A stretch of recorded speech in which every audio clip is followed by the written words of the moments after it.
Hello, beautiful ladies. Well, let's work on not just our strength and our health, but let's work on our own vitality. Then remember that it does take courage and motivation some days to kind of get up and get at it. Check in with yourself before we begin. This is a good towards 20-minute workout. You're going to need a firm chair. You're going to need a stiffer resistance band or a set of moderate weights. And with those, we will be doing, or either or of those, we'll be doing curls and a press not all the way overhead. Otherwise, your weight for your curls is too light. So we want a heavyish weight or enough resistance on the band to do a good tiring arm curl and then up, not completely. Okay, well, let's get started into on the floor. We're on our small curl ups, working on our core. So on our back, right knee bent and on the floor, left leg is straight, hands behind the head. Make sure that you never pull your head up. Your head is always supported in your hands. And the curve in the small of your back, you want to check into that curve. If it's too big, you must make it smaller. Your fingertips only go to the edge of your spine and meet some resistance. So if your fingers can go past that, make the curve smaller. If you cannot get your fingers that far to the spine, you've got to make that curve a bit bigger. Now that's your sweet spot that you focus on during this movement. Here we go. Lifting your shoulders, not from your head, from the front of your core without changing the curve size. Stay there, shoulders are up. Right knee toward you. Let the right knee slowly fall out to the side. Bring it back up. Extend that right leg. Lower it to the floor. Shoulders down. Left knee up and bent with the foot on the floor. Pay attention to the curve. Don't make it smaller or bigger. Shoulders up from the front of the abdominal muscles. Don't pull with your neck. Left knee to you. The knee goes out to the side. Bring it back up. Extend that leg. Shoulders are up. Lower the leg. And shoulders down. Right foot with the knee bent. Shoulders up, pulling from the core. Feel that shoulder lift from the front of your abdominal area. Knee in. Extend the leg out to the side. My apology. Bring that knee back up. Extend the leg upward now. Lowering that leg. And the shoulders down. Left knee bent, foot on the floor. Shoulder lift from the front of your core. Careful of your curve as you bring the knee forward toward you. Letting that leg drop out to the side and back up. Extend the leg. Lower it. And shoulders back down. Right knee bent, foot on the floor. Shoulder lift, feel the core holding up your shoulders, knee to you. Drop the knee out to the side, bring it back up. Extend that leg, lower it, and shoulders down. Over to the left leg bent. Shoulder lift, careful that you're not flattening or arching your back through any of this movement pattern. Knee to you, slowly out to the side with that leg and back up. Extend that leg carefully, not using your spine. Lower that leg and down with the shoulders. Right knee, last time through. Shoulders up from the core, knee to chest, out to the side. Bring it back in. Extend the leg. That could be wherever it is for you. Don't let your spine flatten. Lower that leg. And then the shoulders down. Last time, left knee bent. Shoulders up. Knee to you. Out to the side. Focus on the core, holding up your shoulders as you extend the leg, not to flatten your back. Lower and relax. Okay, big breath in and blow it all out. Knees bent, feet on the floor, arms where you like for relaxed. Now we're moving into bridges, not to have your feet too close to your bum. It's hard on the knee joint. So if you feel stress on the knees, move the feet out to where it's best for you. Now before you lift, with every repetition, you have to push down into the heels. Okay. So here we go. Push into the heels, hips come up. Now squeeze the glutes and push up your pubic bone and the front of your hips a little higher. And all the way down to the floor, relax. Just 2 more like that. Squeeze the glutes first, push the hips and the pubic bone up to the ceiling. Very mindful that you're not pushing up tummy or lower ribs. And down to the floor, relax. Squeeze the glutes, press up. Now squeeze the glutes a little more, pushing the pubic bone up as high as you can, getting the hips to straighten out as best as you can. And down, relax. The right knee leg comes up. So if your hamstrings are too tight, you might not get a fully straight leg. That doesn't matter. We're focused on that right foot pressing up to the ceiling as we use our left glute power. So make sure now that you squeeze the left glute, push down hard into that heel. Now lift with that left glute power, pressing through the right leg, down to the floor. Relax. Squeeze that left glute and lift with that hip and down to relax. Your right leg might be quite bent, that's okay. Squeeze that left glute and lift from it, down and relax. Trying to get your left hip up as high as you can by squeezing that glute as best as you can. Down and turn it off. Squeeze that glute and pressing up.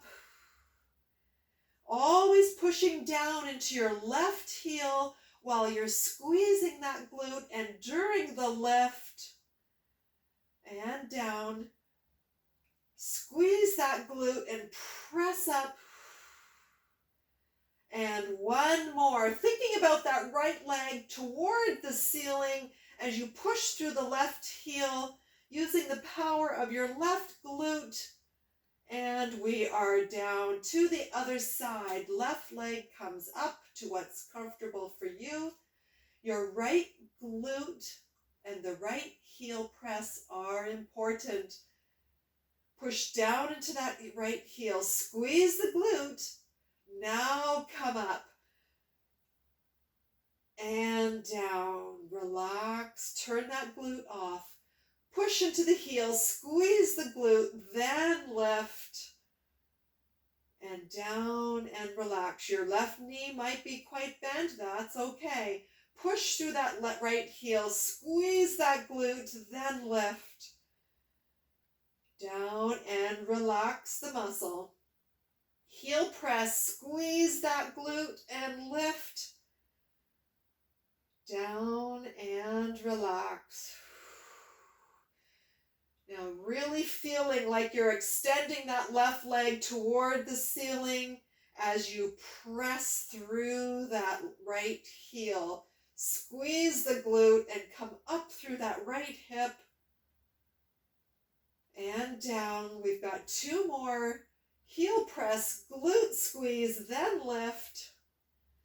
Being very careful on this last one that you're not arching your back, that you're pushing through that hip. And we are all done. Woo! All finished there. Okay, come on up. That was a lot of work. Grab your weights. If you're not using weights, you can use your band in sitting. started with the band, you can grab your weights if you're using those.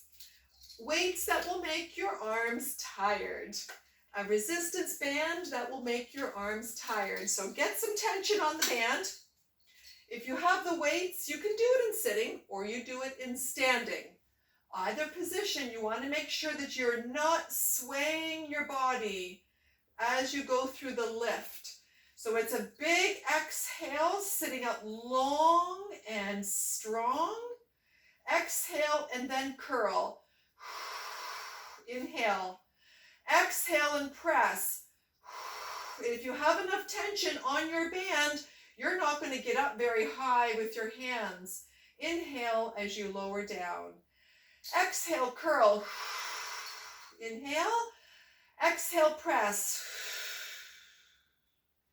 Inhale on the way down. Exhale, curl. Exhale again and press. Exhale so you can hear that stiffening up your core with the louder exhale. Now tune into your torso that you're not leaning back. Shoulder blades always down towards your bum.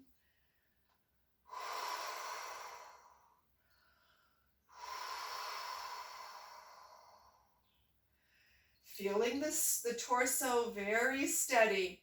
Rib cage is steady. It's not pushing forward. Shoulders down as you press up and as you lower the arms.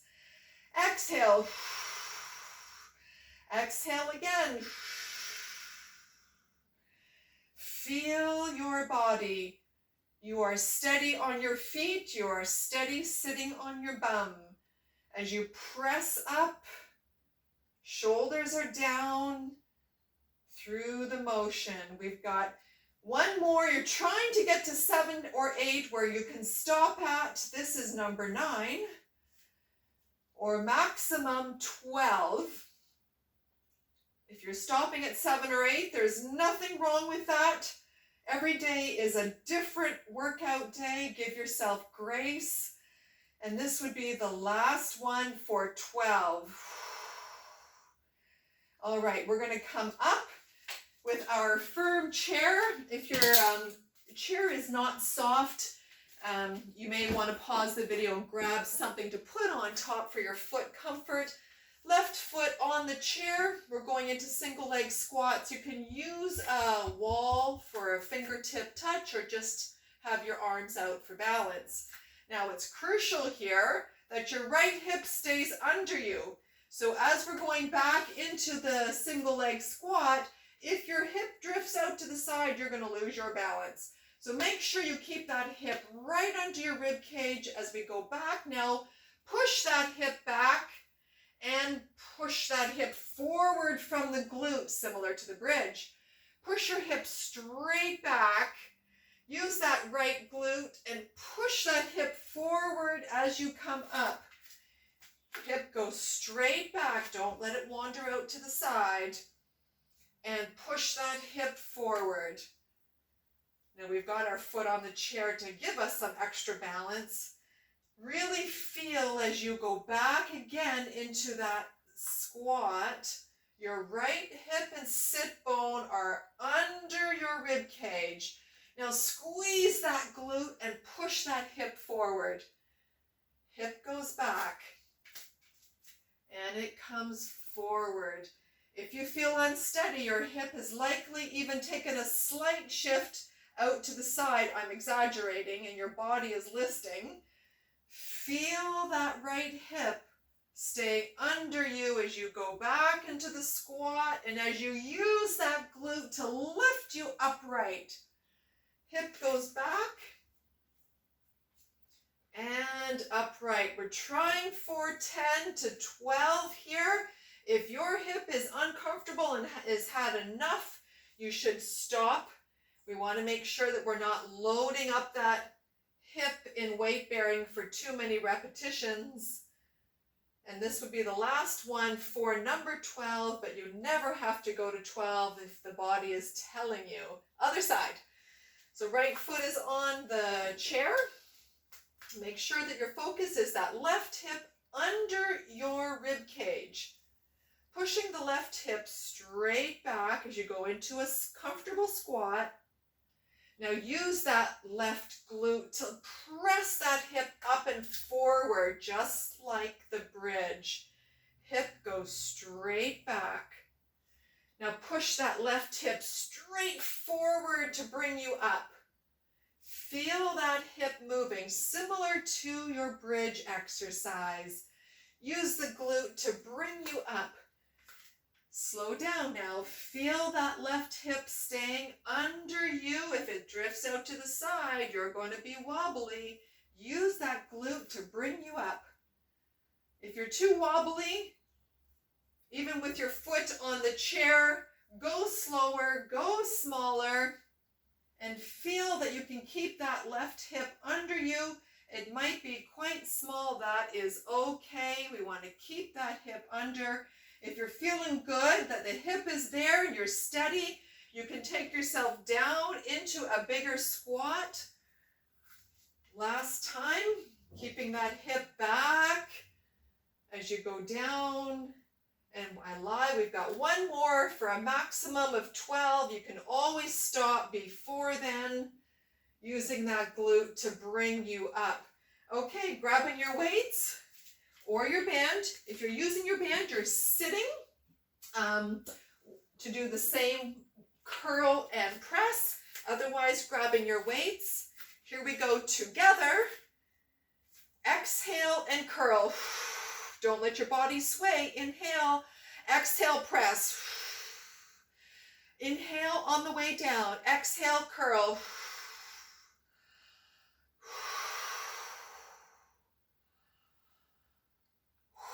Feel your body's control. Shoulders are down from the ears as you raise and lower your hands.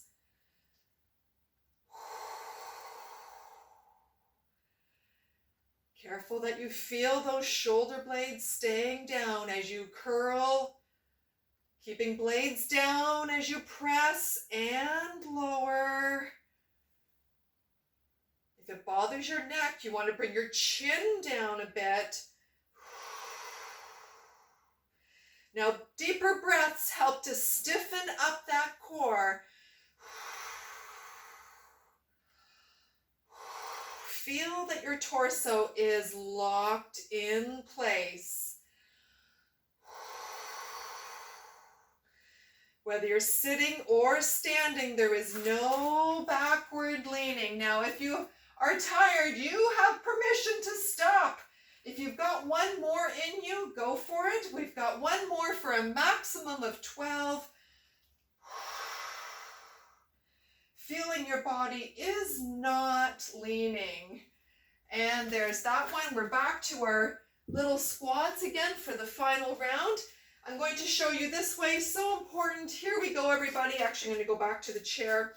So important to make sure with your left foot on the chair, our right leg is squatting, that you push that right hip straight back. Now your right knee is way behind your toes, and that's a good thing. Now use that glute to lift you up. Push that right hip straight back. Your knee is way behind the toes. Now also look down at your right knee. Check in to make sure that that right knee is not inside of your big toe, nor outside of your little toe. It should be centered over the middle of your foot. So if you are pushing your right hip straight back, you should be in good control. Straight back, and then you descend as low as you have control and comfort on your hip and knee. Hip goes straight back. Keep it back there, only as low as you are comfortable. We've got a few more. Straight back. Use a surface if you need that balance. You should leave your foot on the chair, or if you have a workout bench, pressing up with that right glute, dropping into your squat and press up, making sure your right hip goes back, back, back and under you, pressing up, glute is getting tired, and there's our last one. Okay, everybody, other side. Right foot on the chair, left hip straight back, and use that glute to come up. Now feel that left hip is under you. Feel the left hip goes back to keep your left knee well behind your toes. Don't pay attention to my screen. It's on low battery. Feel your body and listen to what my words are telling you. Left hip straight back and under you as you use that glute power to come up. Watching that your left knee is centered over your midfoot. And yes, if you've been really wise, you're using your big exhales to stiffen the core as you power up. Feel that left hip under you. And we have one more as we push that left hip back, way back. Keep it under you and press up using that glute. Oh my, that was quite a bit. Now, I'm a lucky girl that you're still with me and that we still have power. I'm going to end it here. Be well, and we will do this again soon. Thanks for joining me.